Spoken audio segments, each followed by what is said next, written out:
ইয়েমেনে হুথিদের বিরুদ্ধে হামলার জেরে 2021 সালে সৌদি আরবের কাছে অস্ত্র বিক্রি কার্যক্রম বন্ধ ঘোষণা করে মার্কিন যুক্তরাষ্ট্র। 3 বছর পর এবার সেই নিষেধাজ্ঞা তুলে নিয়েছে যুক্তরাষ্ট্র। অস্ত্র বিক্রির নিষেধাজ্ঞা প্রত্যাহার করে তাদের কাছে অস্ত্র বিক্রির সিদ্ধান্ত নিয়েছে ওয়াশিংটন। শুক্রবার যুক্তরাষ্ট্রের পররাষ্ট্র মন্ত্রণালয় এই তথ্য জানিয়েছে।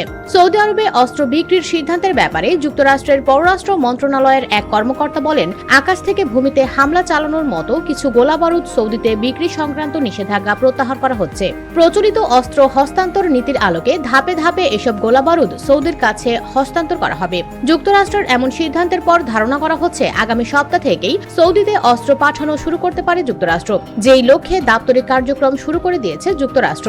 হঠাৎ সৌদির ওপর থেকে নিষেধাজ্ঞা প্রত্যাহারের কারণ, সৌদিকে অস্ত্র নিষেধাজ্ঞা দেওয়ার পর 2022 সালের মার্চে সৌদি ও হুথিরা জাতিসংঘের মধ্যস্থতায় একটি যুদ্ধবিরতি চুক্তিতে গেছে। ইয়েমেনে আর কোনো হামলা চালায়নি তারা। এদিকে গত 7 অক্টোবর ইসরায়েলে হামাসের হামলার পর সৌদির কাছে অস্ত্র বিক্রির বিষয়টি নিয়ে নতুন করে ভাবতে শুরু করে যুক্তরাষ্ট্র, যার প্রেক্ষিতেই এবার নিষেধাজ্ঞা তুলে নিয়ে অস্ত্র বিক্রির সিদ্ধান্ত নিয়েছে যুক্তরাষ্ট্র।